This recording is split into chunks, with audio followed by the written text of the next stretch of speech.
Sign करने से इनकार कर दिया है। जो न्याजी साहब बबांगे दोहल कहते थे जी हम वहाँ से लेके आएंगे लोगों को, ये क्यों हुआ है? इसलिए हुआ है कि पाकिस्तान के अंदर भी जो तज्जियाकार हैं वो ये बरमला कह रहे हैं कि ये एहतसाब नहीं है, ये इमरान न्याजी का इंतकाम है जो वो ऑपोजिशन से ले रहा है। चलो अगर ऑपोजिशन से इंतकाम लेना होता तो वो बात ठीक थी, लेकिन अब एक आम रेडी बान से महंगाई का उनको क़यामत खेज महंगाई के तले दबाकर उनसे भी गरीब पाकिस्तानी से भी इमरान न्याजी जो है वो इंतकाम ले रहे हैं।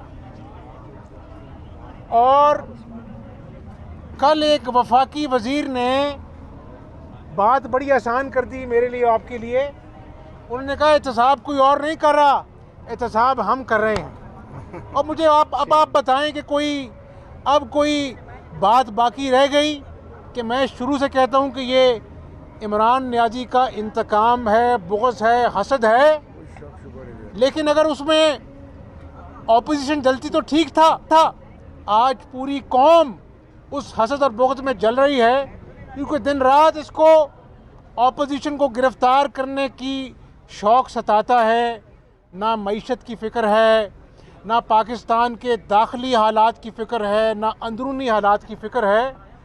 तो मैं आजकल रोज़ अपने आप से सवाल पूछता हूँ कि आज जो मायूसी के बादल छाए हुए हैं, स्टॉक मार्केट गिरावट का शिकार है, डॉलर अपनी बुलंद तरीन सतह पर पहुँच चुका है, और जो आलमी मालियाती इदारे हैं वो तरह तरह की शराइत पाकिस्तान के सामने रख रहे हैं।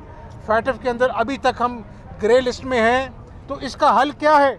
और मैं आपको एक बात बता दूं आज बतौर सियासी कारकुन, इसका हल अब किसी सियासी जमात के पास नहीं है, इसका हल अब किसी एक वाहिद शख्स के पास नहीं है।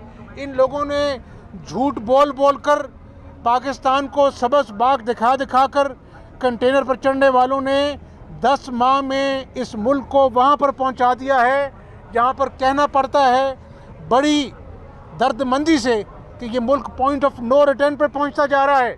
और आज ज़रूरत इस बात की है कि तमाम सियासी जमातें मिल बैठें और सोचें कि इस मुआशी गिरदाब में से पाकिस्तान को कैसे निकालना है। और मैं आपको एक और बात बता दूं बतौर पाकिस्तानी, आज जो पाकिस्तान की गिरती हुई मईशत है, आज जो मुल्क में मायूसी के बादल छाए हुए हैं, हमारे जो दुश्मन मुल्क हैं वो कह रहे हैं कि पाकिस्तान से लड़ाई की ज़रूरत नहीं है, पाकिस्तान मुआशी मौत मर रहा है। तो खुदारा इस मुल्क पर रहम करें, इस मुल्क के गरीब पर, मज़दूर पर, रेडी बान पर रहम करें, वरना ये सियासत पीछे रह जाएगी और पाकिस्तान की सालमियत जो है वो सबसे बड़ा मसला बनकर सामने आके खड़ी हो गई है इन 10 महीनों में। और यहीं पर इसी जगह पर मैं आपसे कहता था कि मईशत ICU में है, मईशत वेंटिलेटर पर है। आज मईशत जो है वो बिस्तर मर्ग पर है और वो दफन होने जा रही है। तो अल्लाह करे कि मैं गलत साबित हूँ, लेकिन जो हालात हैं, जो नविश्ता दीवार में पढ़ रहा हूँ, उससे हम इनकारी नहीं हो सकते। और मैं आपसे भी गुजारिश करता हूँ, कल मैंने बंद कमरे में कहा कि 2 नफल हाजत के कौम पढ़ा करे। आने हफ्ते, आने वाले महीने बड़े ख़तरनाक हैं मुआशी लिहाज से इस मुल्क के लिए। और सबसे बड़ी सितम ज़रीफ़ी ये है, इन नालायकों को, निकम्मों को, झूठों को फ़िक्र ही नहीं है कि मईशत तबाही के दहाने पर पहुँच चुकी है और इनके पास कोई हल नहीं है। हमजा साहब ने पाकिस्तान ये कहती है कि दोनों तरफ से अपोजिशन भी वैसा ही रोल प्ले कर रही है जैसा गवर्नमेंट कर रही है, तो आप भी तो रिस्पॉन्सिबल हुए ना उतना ही।